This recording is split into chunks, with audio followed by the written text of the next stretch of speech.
சென்னை பெருங்குடியில் அடுக்குமாடி கட்டடத்தில் பயங்கர தீ விபத்து ஏற்பட்டுள்ளது. கூடுதல் தகவல்களை நமது செய்தியாளர் வினோத் வழங்க கேட்கலாம். வினோத், இந்த தீ விபத்து எப்படி நேரிட்டது? விவரங்கள்.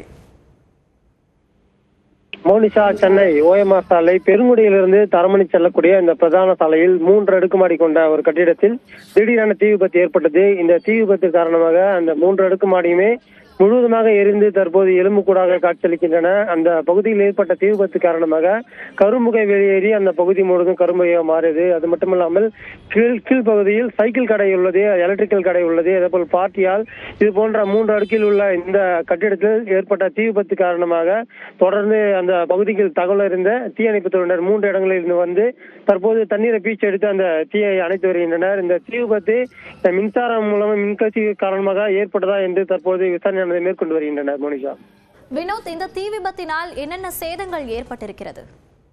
கீழே உள்ள சைக்கிள் கடை முழுவதுமாக சைக்கிள் எலும்புக்கூடாக காட்சியளிக்கின்றன. அதே போல் இந்த வளாகத்தில் உள்ள எலக்ட்ரிக்கல் கடை, அந்த கடை முழுவதுமாக தீயானது பரவி அந்த பகுதியும் எலும்புக்கூடாக காட்சியளிக்கின்றன. இந்த 3 அடுக்கில் உள்ள முழுவதுமாக தீயானது பரவி அந்த சுமார் 1 மணி நேரத்துக்கு மேலாக அந்த தீ விபத்தானது தொடர்ந்து எரிந்து வந்த நிலையில் இந்த ஓஎம்ஆர் சாலை இணைக்கக்கூடிய இந்த பிரதான சாலையில் ஒரு போக்குவரத்து நெரிசலான காணப்பட்டது. அதே போல் வேறும் ஒரு பரபரப்பு காணப்பட்டது.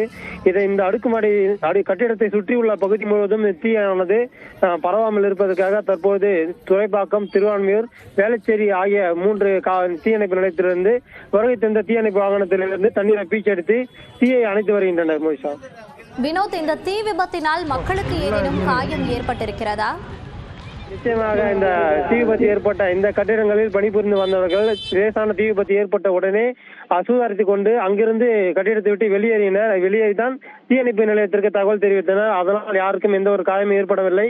ஆனால் கடை முழுவதும் தீயானது பரவி அந்த கடையில் இருக்கக்கூடிய எந்த ஒரு பொருளும் மீண்டும் பயன்படுத்தக்கூடிய அளவிற்கு முழுவதுமாக தீயானது பரவி எலும்புக்கூடாகவே காட்சியளிக்கின்றன. விரிவான தகவல்களை பகிர்ந்தமைக்கு நன்றி வினோத்.